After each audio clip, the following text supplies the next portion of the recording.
You're listening to the Talking Headways Podcast Network. This is Talking Headways, a weekly podcast about sustainable transportation and urban design. I'm Jeff Wood. This week we're joined by Regional Plan Association President and CEO Tom Wright. Tom looks back at the history of the RPA, the current process for congestion pricing in New York City, and how the Triborough transit line got traction. Stay with us. Today's podcast is brought to you by our super generous Patreon supporters. Thanks to everyone that supports the show each month. It's super appreciated. To join this merry band of zoning nerds and infrastructure wizards, go to patreon.com/theoverheadwire. $2 a month gets you a handwritten note and some stickers. $10 a month gets you our bus-only scarf. And I'll be putting in an order soon for a new edition, our bike-only scarf, full of fresh Kermit. We'll also have more information soon on how to pre-order from our new batch of bus and bike-only scarves, so stay tuned. Also, because we do a lot of episodes covering a lot of books, we've partnered with bookshop.org as an affiliate. This means that if you buy a book through the Overhead Wire shop on Bookshop, a small amount of that purchase goes to us. Now, we love when you order from your local bookstores, but if you want to support the authors we have on the show and help keep us interviewing them, that would be tremendous. All the books we've ever discussed on the show with the authors are now in the shop. That's bookshop.org/shop/theoverheadwire. That's bookshop.org/shop/theoverheadwire. And finally, check out the Overhead Wire Daily Newsletter, established in 2006. We were doing it way before anyone else thought it was cool. Join thousands of readers and sign up for a 2-week trial at theoverheadwire.com to check it out. That's a 2-week free trial at theoverheadwire.com. Tom Wright, welcome to the Talking Headways podcast. Hey, thanks for having me. Well, thanks for being here. Before we get started, can you tell us a little bit about yourself? Sure. I've been with Regional Plan Association now for over 20 years, which is kind of shocking. Coming up in college, I wasn't sure if I was going to be an architect, and I studied a lot of that and worked for an architect for a summer, or do public policy.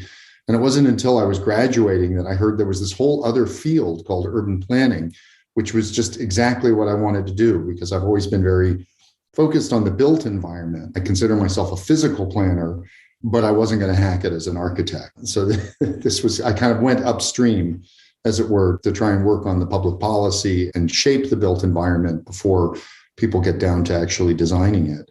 I got my master's at Columbia. I came out and started working at RPA, actually on our third regional plan in the mid-90s, and then was running RPA's New Jersey office when I got an opportunity to go move to New Jersey to work for Governor Whitman, who had just become a big proponent of smart growth and the New Jersey state plan. And so I became deputy director of the Office of State Planning there and had an opportunity to do the New Jersey State Development Redevelopment Plan, which came out in 2001.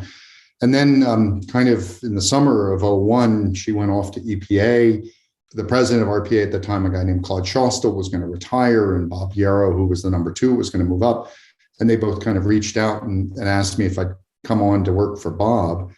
And on September 3rd, 2001, I gave notice at the state. I gave a month's notice. I was going to take a month off and just ease into a thing. And then obviously the next week, 9/11 happened. And so I came back to RPA on September 13th, 2001.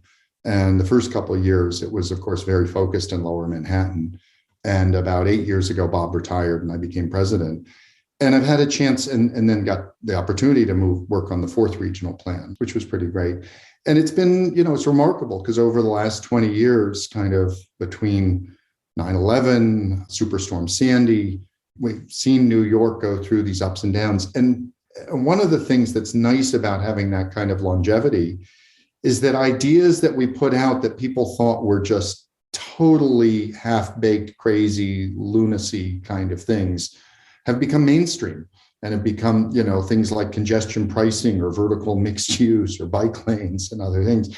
And so it's nice to have been around long enough to actually see some of the crazy ideas that we were espousing be adopted. And I think it gives me some confidence that maybe some of the more lunatic stuff that we're trying to push right now, like the Triboro Express in Brooklyn and Queens or other things, could actually happen, because they do happen. They take a long time, though. They take a long time. Yeah, that's the surprising thing about planning. And as somebody who's worked kind of in the field for over 20 years now, it's interesting to think about how how you may work on stuff maybe in your first couple of years, and then it doesn't actually happen until like 15 to 20 years later. Yeah, it's validating when it happens, but it's also a little bit frustrating about the speed of things that happen in this field. Yeah, you really have to be patient and believe that you're on the right path and moving forward.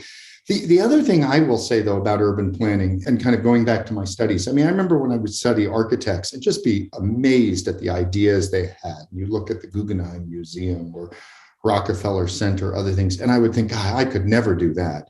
And then, of course, you study the history of urban planning and urban renewal or, building highways and things, and you think, what the hell were they thinking? And one of my takeaways from it has been really just to not fall into the trap of hubris as a planner, to recognize that what we think might be absolutely right today could be wrong in certain ways. Now, I'm passionate about congestion pricing, and I think it's really the right thing to do, and I'm all in on it. But I try to go about advocating or learning about these issues or working with other groups, recognizing that, again, I work in a field where, historically, we've probably been wrong more often than we've been right. And so let's just have some humility and, try to take seriously other points of view, and also recognize that things that might be appropriate and right to do today could be wrong tomorrow. And it might be that tomorrow they were wrong because they weren't ambitious enough, or it might be that they're wrong because they were just headed in the wrong direction. And I just think, especially, what's so attractive about cities is the organic, dynamic nature of working in them. But that also means that, an idea, it may need 20 years before its time has come. It may also just be the wrong idea. And we ought to be open to those things. And I really do try to be humble when I approach these issues. Well, it feels like you've had a lot of good ideas at the RPA. I mean, you have congestion pricing, there's bike planning, there's the regional plan, there's the Triboro Express, which we'll talk about in a little bit. But, over the 100 years or so, what actually got RPA on its way to coming up with these, at the time, maybe radical ideas, but that have come into the popular consciousness? Well, there's something, it's funny. I'll travel around the world and I'll go to Madrid or Paris or Seoul or something, and I'll explain RPA, and somebody will say, oh, I run the RPA of Madrid. I'm just like you. And then we kind of dig into it, and it turns out usually they're funded by the local metropolitan government or the city government or the federal government or something like that. And I always say, look, RPA is a private, nonprofit, independent group. We have zero weight of law. But the flip side of it is that we have that independence. We can think long term. We work with political leaders when they're doing the right thing, but we have the ability to actually contradict them and give out and oppose them when we think they're doing the wrong thing. And I think that is one of the enduring values of RPA, is that independence. And in particular, it's vital when you're thinking about a metropolitan region and working on that scale, because by its nature, metropolitan planning means that you're going to be thinking across political boundaries. And there is no public sector entity that thinks about the entire tri-state region. Of course, the MTA, has a big portion of it, but it's only New York and some of Connecticut. There's no New Jersey component to it. The Port Authority is really important to us, but that's New York and New Jersey and not Connecticut. And they do transportation and economic development, but not housing or landscape preservation. And so when you're thinking about a metropolitan region, we're thinking long-term, we're thinking across political boundaries, and we're thinking outside the silos. We're looking at transportation and community development and climate change and housing and equity and everything together. And I think only an independent organization like RPA can actually really do that. We rely on the Port Authority, the MTA, the state agencies, New York City government, and others to implement the ideas. But they have to start from a place that is neutral, that is thinking long term, that isn't kind of wedded to one political viewpoint or anything like that. And so I think that's kind of the original concept around RPA. I mean, it comes out in the 1920s that the city and region was growing so fast and moving beyond, greater New York City was only a quarter of a century old. And it was this kind of new regional government invention at the time. And I think it had succeeded beyond the wildest dreams of the people who cooked it up. And so now we were starting to see development out into Long Island, across the Hudson River, up into Connecticut. And so there was an understanding that somebody needed to think on that larger geographic scale and with that ambition. And I think just the value of that idea, the power of that idea has really endured for 100 years. I guess they didn't really think when they created the states that regions would get so big, because there's a few places in the United States where I think, the states' boundaries have been frustrating from an urban perspective, from a metropolitan perspective. And I think New York is probably one of the biggest examples of that because of the three states that you're kind of, absolutely, putting the tentacles of transportation into. I'm wondering how frustrating that is from that political standpoint, because you're trying to produce a regional vision, but you also have to get buy-in from all of the localities and states that the metropolitan region actually economically operates in. Yeah. And I've seen the ups and downs of that at times when we felt like we're working very closely with political leaders and are very aligned, and other times when we've really disagreed with them sharply about some of their policies and priorities. And just not to put too fine a point on it, but to realize that even at the federal government level, the cabinet agencies kind of put Connecticut in Region 1 up with New England, and New York and New Jersey are with Region 2 alongside Puerto Rico, And so even at the federal government level, they never really think about the tri-state metropolitan region as a single unified unit of measurement or policy. And so again, that's what's kind of so unique about us. Over the years, what I've come to realize, again, I worked in the public sector for Governor Whitman. I thought that was a really terrific administration. And I've worked very closely with, many mayoral administrations and governor's offices. And I think one of the important things is always to kind of try to put yourself in their shoes and recognize what are the challenges and the inputs and the things that they're dealing with. But then also to take a step back at the same time and say, but where should they be going? And they might be focused on this because of these short-term issues or something. But what do you think really is the priority? I bore my poor staff with this analogy, but the way I kind of think of it for us at RPA is that, there are kind of two forms of navigation for a submarine. There's the internal gyroscope that spins around and just kind of tells it what direction and what speed it's going. And then it has sonar, where it sends out beams of sound and they bounce off things and come back. And I think at RPA, we have to have both the gyroscope and the sonar. And the gyroscope is us doing our own independent research and saying, look, nobody's talking about this issue, but we think that this is what's going to really become a priority in the next 5, 10, 15, 25 years. It might be around climate. It might be around capacity in the transit system. It might be around housing. This is what our research is telling us people should worry about. And so let's do what we can to get them to pay attention to it. But at the same time, we have to have the sonar and recognize, 9/11 obviously is a cataclysmic event. And so you respond to that. But then the Bloomberg administration comes in and they prioritize, planning and development on the west side of Manhattan. And so, okay, well, then they've put that on the table. We better think about what our response to that's going to be and how can we add value to the plans that they're making, and where do we think that they're moving in the right direction and where do we think they're mistaken. And so that's kind of the way that we manage to deal with, what could otherwise be frustrating in terms of the relationship. Along those same lines, I feel like even early on, RPA's work has been pretty data-driven. I think about Pushkarev and Zupan's work on transportation land use policy. I'm looking at the book actually on my bookcase right now. It's such a good book, yeah. As well as many of the other parking and traffic studies you all have done. How did that way of going deeper into the analysis get embedded into how you all operate at RPA? We've been going through the archives and just pulling up reports literally from 1922, 1923, 1924, and it started out that way. I mean, I'll give credit to the kind of founders of the organization, and in particular, Charles Dyer Norton, who was the man who kind of had the vision of doing the regional plan and convened the group and got the funding from the Russell Sage Foundation. And Norton was also the driving force behind the Burnham Plan for Chicago. Not many people realize that RPA and the Commercial Club's plan for Chicago of 1909 really came from the same place. And I think that Norton kind of, in the intervening years after that plan had been put out and published and was being followed, I think he had this epiphany that it was kind of too architectural as opposed to empirical, and thinking about the economy and thinking about technology and all of those other pieces. So when they conceived of the first regional plan, which then came out in 1929, and sadly Norton hadn't passed away before then, and so he actually never even got a chance to see the fruits of his labor. But from the very beginning, the plan, the work at RPA was seeded with that kind of independent research. And back then, of course, just like getting population and employment data was really hard to do. And figuring out traffic counts or other things, took a lot of work.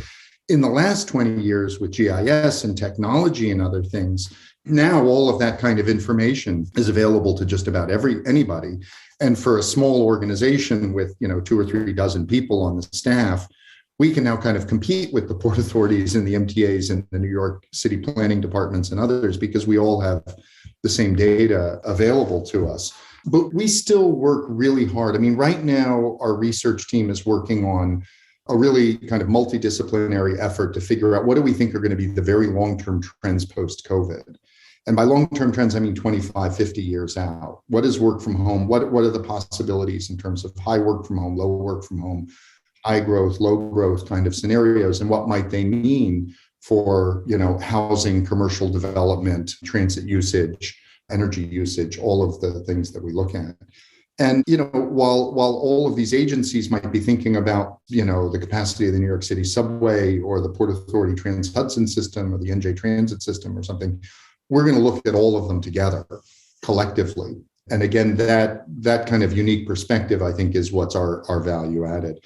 But I'm proud that we've maintained that research capacity at RPA, because I think that's really vital and important for us. We have a nice kind of tradition, which is we're never looking to embarrass our friends in the public sector.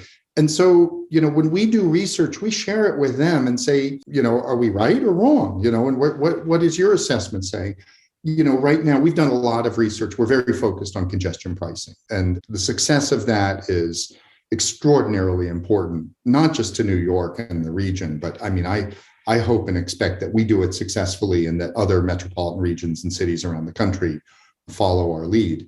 So we've been doing our own planning and analysis and our own modeling in-house and working with other transit advocates to try and figure out what we think, how the policy should be implemented and what are the potential pitfalls and how do we address them and stuff. And the MTA, of course, is doing their own analysis, and they have to, follow the federal guidelines and things. But I fully expect when they make their analysis publicly available that we'll be able to have a very open and honest dialogue about it. And it may be that, we probably won't completely agree, and we'll be able to have an honest conversation with them about why we concluded A and why they concluded B, and talk about that. And I think that's part of the way decision-making and planning gets done in New York. I think that's why I like the more nonprofit, almost think tanky / public entities like Spur and RPA and an organization I used to work for, Reconnecting America, and the Center for TOD. And, it's a wonderful group. Yeah. We think about things, you write them down, you share them with everybody. And one of the things that when I started my newsletter back in 2006 at Reconnecting America, it was something where it was all about sharing information and trying to get as much information out there as possible so that everybody could have the same information and talk about these things openly. And I think that sometimes when you have a lot of, of the for-profit engineering firms or whoever else, and there's a lot of secret keeping and a lot of information that could be useful to a lot of other people is kept in-house. And so I think that's the benefit of, say, like I said, an RPA or a Spur or any of the other organizations. And I think that's a big benefit. That's absolutely right. And even let me go a step further. Because Spur in the Bay Area and the Metropolitan Planning Council in Chicago are probably the two organizations most like RPA. And the leadership there has been wonderful and are dear friends going back a long time. And our three organizations share information with each other. And we've even done kind of funded out of our own pocket. And trust me, nonprofits, if we don't have a dedicated grant for something and we do it anyway, it means we really think it's important. But all three of us, we've done over the last couple of years before COVID hit, we did kind of exchanges and retreats where all three groups met in New York and they met in Chicago and they met in the Bay Area.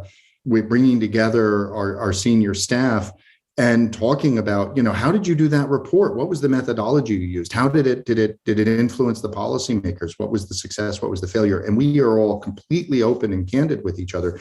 And of course, three consulting firms would probably never do that because they would be looking for a leg up. And instead, I have learned so much from the folks at Spur and MPC and have just enormous admiration for their staff and their teams. And we have literally, I had, the head of Spur, Gabe Metcalf, came once to speak at one of our board meetings, and he heard about our regional offices And he said, I went back and I opened, offices in Oakland and San Jose because I thought that was the right thing for us to do. And I have learned enormous amounts from them. Right now, the big topic is congestion pricing. And there's always an article coming out about why it's not coming out, it seems like. What's the process for that actually happening? I know that it seems further along than it ever has, but it also seems so far away. Yeah, it's not that far away, but it's still kind of in the technical research phase is what I'd say. First off, the Trump administration really screwed us here. They just didn't want to be partners with anything. And so after New York State, after the legislature and the governor agreed in the budget, and it was part of a budget agreement now about 2 years ago in New York, and they decided to do that, it was going to need to go through federal approvals in the NEPA process. And so the MTA, the state agency charged with implementing it, kind of did its homework and sent its reports to the feds and said, okay, what kind of a review do we need? What kind of guidelines are you going to give us? How can we go and implement this? And then they just got no response for 2 years. And it was, it was just the Gateway project was caught up in this and everything else. And I don't blame the staff at the U.S. Department of Transportation. It was right from the top. It was all, this was all tied up in the kind of screwed up national politics. And so that slowed it down, sadly, because we really could use it now. We knew when COVID hit, we all knew exactly what was going to happen, which was what we needed people to stay away from transit. Everyone talks about, well, transit ridership, cratered. Well, it had to crater. We were telling people to stay away because we wanted them to stay safe. And then we needed to really allow the first responders and the frontline people to be on transit. Now they're coming back, but just as we predicted, and it's not just New York and Boston and Washington, but all over the world, we're seeing it play out similarly. Transit ridership is still depressed, but driving into the city is over where it was pre-COVID. So I wish we'd had congestion pricing, starting a year and a half ago or so. Where it stands now is that, with Secretary Buttigieg and the team he's brought in, and in New York, we were thrilled, of course, because the Deputy Secretary, Polly Trottenberg, is the former DOT Commissioner for New York, and she's just absolutely a pro and an expert and somebody who knows how to get things done. And so Polly and her team and Secretary Buttigieg have all been very responsive. But it is also, I had kind of, discussions with my friends who were frustrated that it was taking so long to go through the environmental review, because of course we know that it's good for the environment to do congestion pricing. And absolutely, we want to charge people. We want everybody to have to pay to drive into Manhattan. And what we want to do is we want to reduce slightly the number of people driving in. And we want to try and incentivize people to drive off peak instead of during the peak hour. And the thing about traffic congestion, we all know, and we've seen this in London and Stockholm and Singapore and places, is that just a small reduction in the number of vehicles can have a very large benefit in terms of traffic flows and reducing congestion. It's the last couple cars into that closed system that essentially create the gridlock patterns that suddenly the whole thing breaks down. And so we're going to use pricing to make sure that we don't get to that breakdown phase. And it's going to be, and obviously it'll improve air quality and be good for the environment and fund mass transit and all those things. But that said, it's a complicated policy. And in particular here in New York, we don't have any one agency that's doing tolling right now. Because of course, from New York, depending where you drive from, you might be driving in from Long Island or Brooklyn or Queens or the Bronx and paying nothing, or from northern Manhattan paying nothing to drive into Manhattan south of 60th Street. From New Jersey, you're paying the Port Authority. But if you're coming through other toll crossings built by Robert Moses, you're paying the MTA. So some of the crossings are free, some are tolled in one direction, some are tolled in two directions, some have large peak, off-peak differentials, others don't. So there's no rhyme or reason by this. And so congestion pricing has really got to take a look at the entire metropolitan highway road network and think about, it has two goals. One is to raise funding for mass transit, but the other is to reduce traffic congestion. But if done badly, it might screw up that second one. We know that drivers are very price sensitive, that if there are two ways to get from point A to point B, and one of them costs $15 and the other doesn't cost anything or costs $5, Drivers drive out of their way and they wait in traffic congestion because they don't want to pay the toll. It's kind of, I think psychologically, they don't know whether they'll be stuck in traffic or not, but they know they'll have to pay the toll. So they drive out of their way. I was on the mayor's office, the last mayor set up a task force, actually, Polly Trottenberg convened it, to look at the BQE, the old Robert Moses era highway in Brooklyn Heights that's, in danger of falling down. And at RPA, we did some independent analysis to think about solutions to it. And we estimated that as many as 25% of the drivers on the BQE on a typical weekday morning, and this was pre-COVID, of course, but as many as 1 in 4 of the single occupancy vehicles there were people who were starting their trip in South Brooklyn and going to somewhere in Manhattan where the most direct route for them was not to be on the BQE at all, but to be taking the Brooklyn Battery Tunnel, the Hugh Carey Tunnel. But of course, the tunnel is tolled and the Manhattan and Brooklyn bridges are free. And so people drove out of their way, stuck in traffic, extra hours on the road, extra, air pollution and all that. But we were paying them to do it, so we shouldn't be surprised. So congestion pricing is really, I think, a powerful tool. The good news is people are sensitive to price, but it means that we've got to get it right. And we have to make sure that we have done the modeling and thought through unintended consequences. And, in some ways, I'll go back to what I said earlier about like the history of urban planning and policies that were put in place with, I think mostly good intentions, maybe some of the zoning and land use laws had some pretty specific racist bases to them too. But a lot of planning was done with good intentions and had unintended consequences.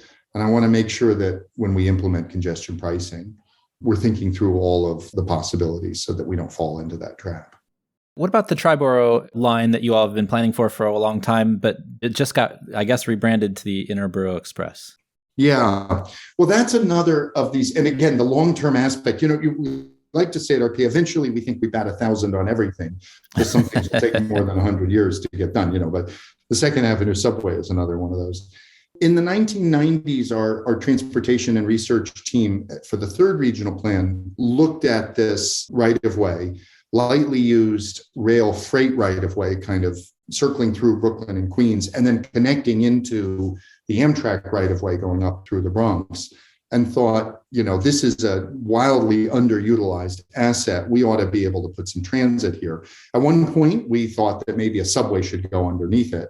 Later, we kind of thought, no, you don't even need to dig a subway tunnel, just kind of carve up the right-of-way and make sure that you're segregating freight and passenger use, and you can do something there. So we've been talking about that for 20 plus years. And, again, sometimes it's just really important not to let a good idea die. And we've been doing kind of the grassroots organizing around it.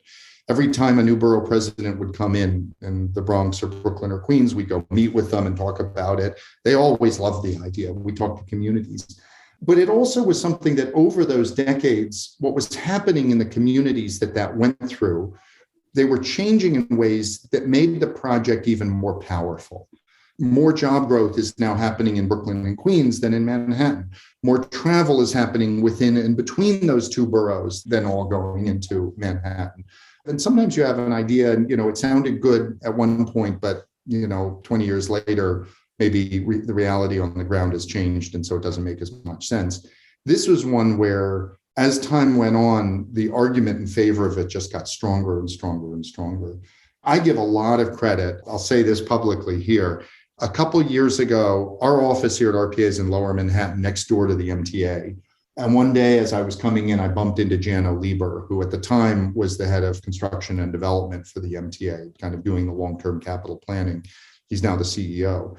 And Jano said, I just saw this report of this old RPA idea, the Triborough. I think it's brilliant. Like, how come it's never gone anywhere? I said, well, we've been trying to get people's attention, and there have been concerns about how you would do the freight and the passenger stuff. But nobody at your level has ever, really looked at it closely. He said, oh, well, let's take a look. And he's been, kind of quietly doing the research and making sure. And the first thing was to make sure that there weren't fatal flaws. We proposed it, but maybe there was something we missed. Well, they did an analysis with consultants and no fatal flaws. Now they're kind of looking at the mode. What do you want on it? Is this a BRT system, a light rail system, a heavy rail system?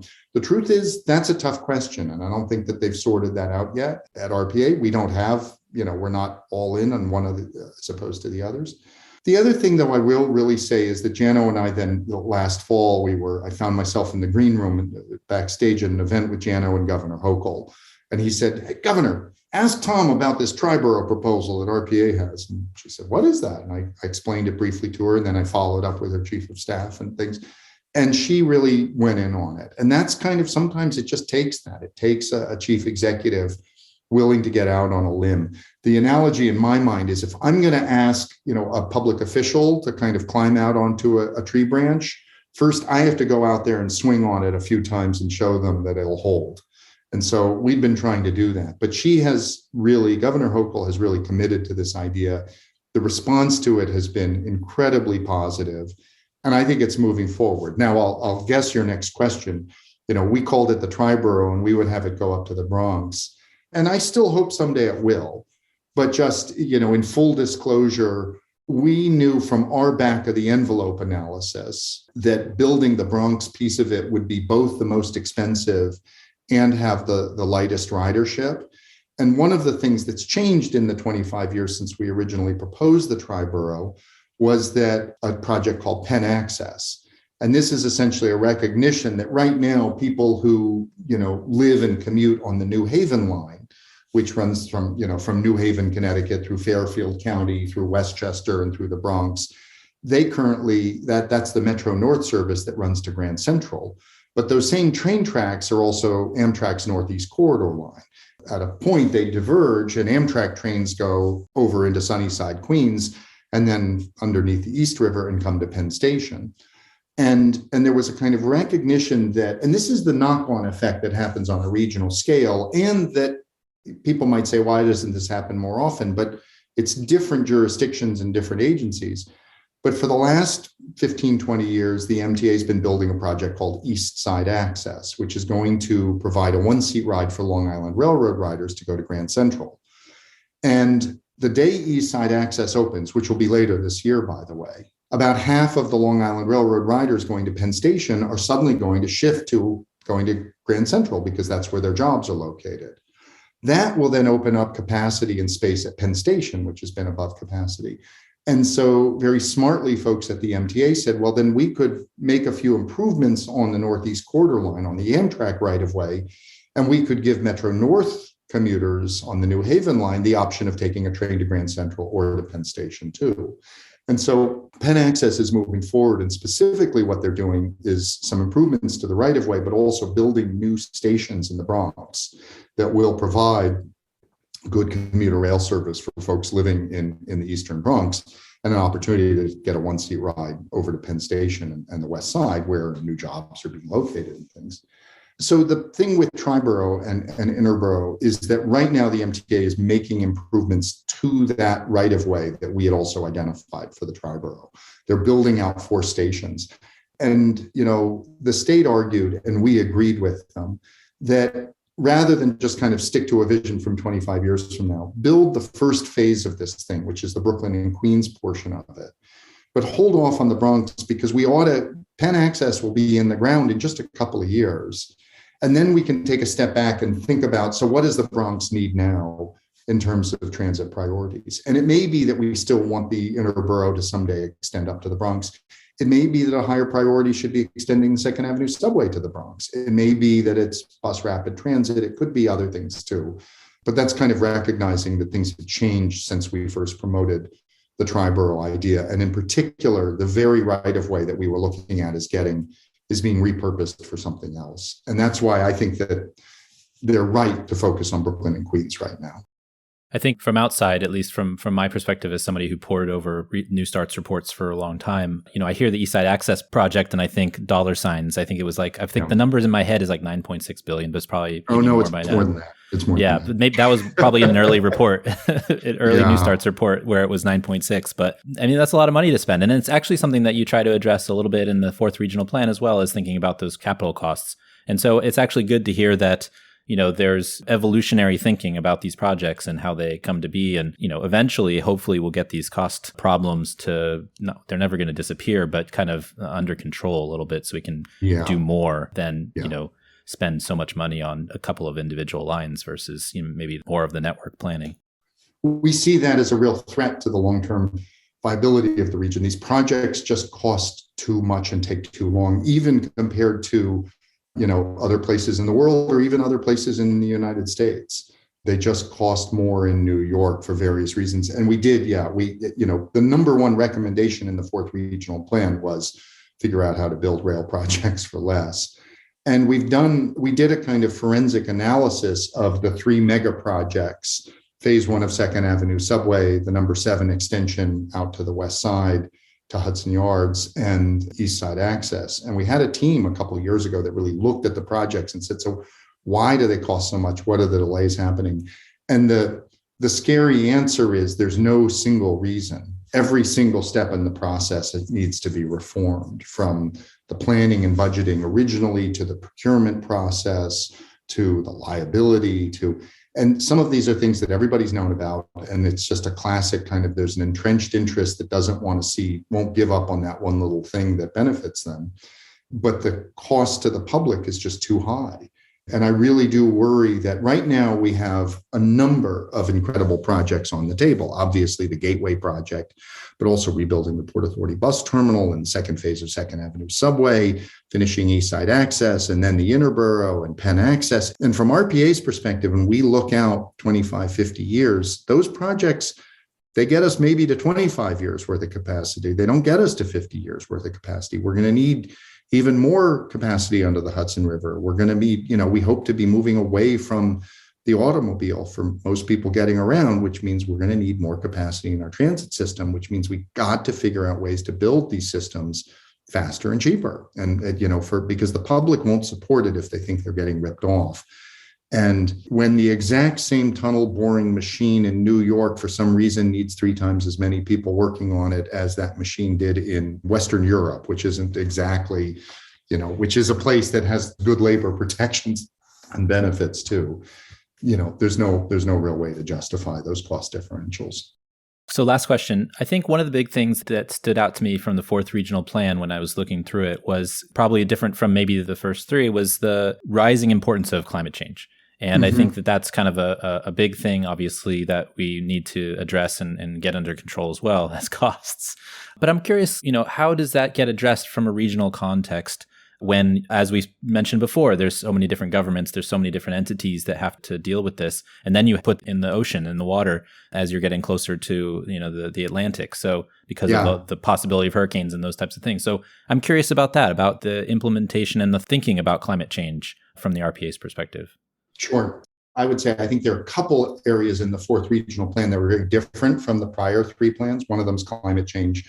I think on housing and community development, we were trying to really confront our own problematic history in terms of the history of zoning. And, Richard Rothstein's The Color of Law deeply affected us. And, after the plan came out, but 2020 and Black Lives Matter and things affected us. And kind of reconnecting to public health was another area where we were really trying to focus. So I'll just say first that I think there were a couple of places where we saw ourselves kind of forging a different path from prior plans.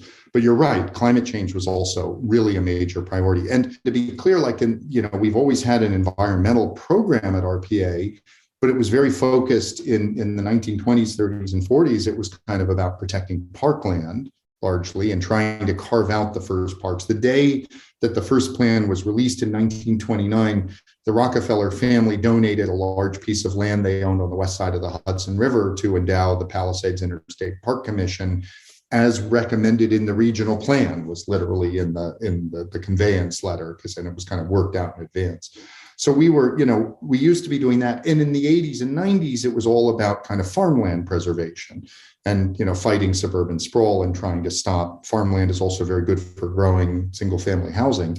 And so we were trying to fight that. So really in the last, 10 to 20 years, we've kind of made a shift to, without giving up on preserving and protecting parks and trying to create more compact development patterns, but we've become very focused on climate change and reducing our carbon footprint. and protecting from the inevitability of future storms and sea level rise. Again, this is one of those areas where the only scale that you can think about climate change is on a regional scale.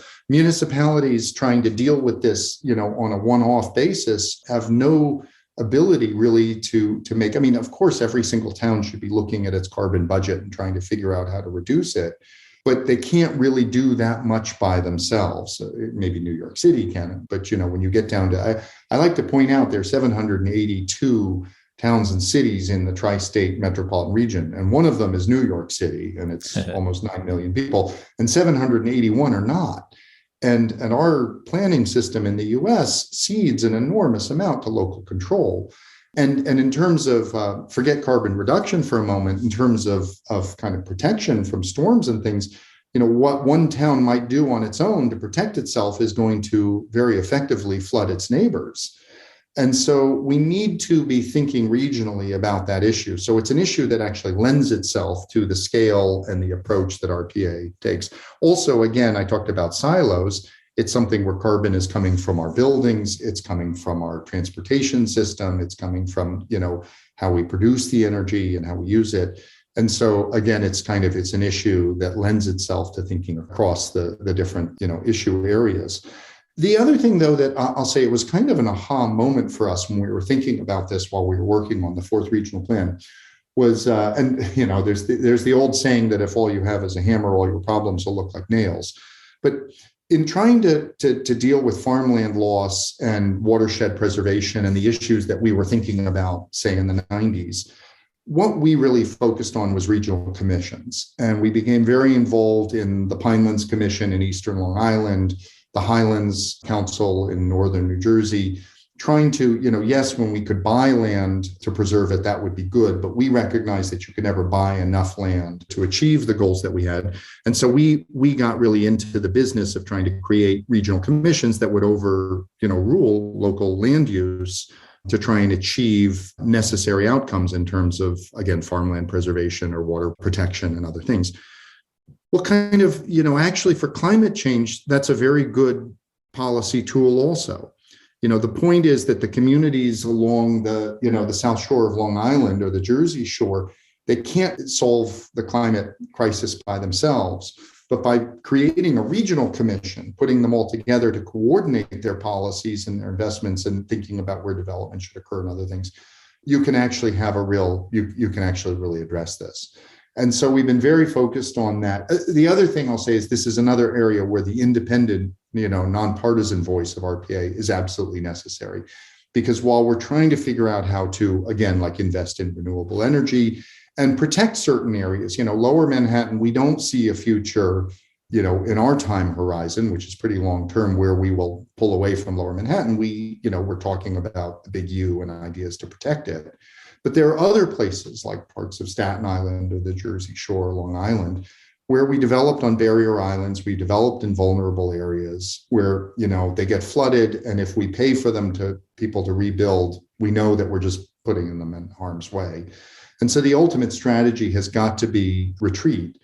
And that's not something that you can expect a public agency or an elected leader to lead with. And again, it's kind of necessary for RPA and our partners, in the environmental community and others to go out there and swing on that tree limb and make sure it'll hold. And maybe take some of the slings and arrows from the opponents so that it's safer for the elected leaders to come along and say, well, I hate this, but they've kind of proven that it's the only thing to do. Because buyout programs work, they need to be funded, but they're never going to be very popular. And so it's really important to have an independent group. And in some ways, I would say RPA is kind of constitutionally organized to be able to take on those fights. We have a large board, diverse funding. A lot of my board members have been in the public sector, and so they really understand this. I think close to half of our board members have actually served in the public sector. And so that's what I like to say that, when I'm being criticized for doing the right thing, that's when my board seems to be very happy. because that's what we should be doing. Seems like a positive result. Yeah, exactly. So thank you for asking about it, because climate is a new area for us relatively compared to, the prior three plans. But it's obviously something that's not going away, and that is only going to get worse before we start to turn it around. Absolutely. Well, what I'm going to do is I'm going to put the links and stuff in the show notes so folks can get access to the fourth regional plan and some of the other stuff. We didn't get a chance to talk about bike networks or infrastructure banks or those types of things, but maybe we'll have you on back in the future to do that. We really appreciate your time, Tom. Thanks for coming on the show. Thanks so much for interviewing me and having a chance to share this with you. And I'd be happy to come back some other time.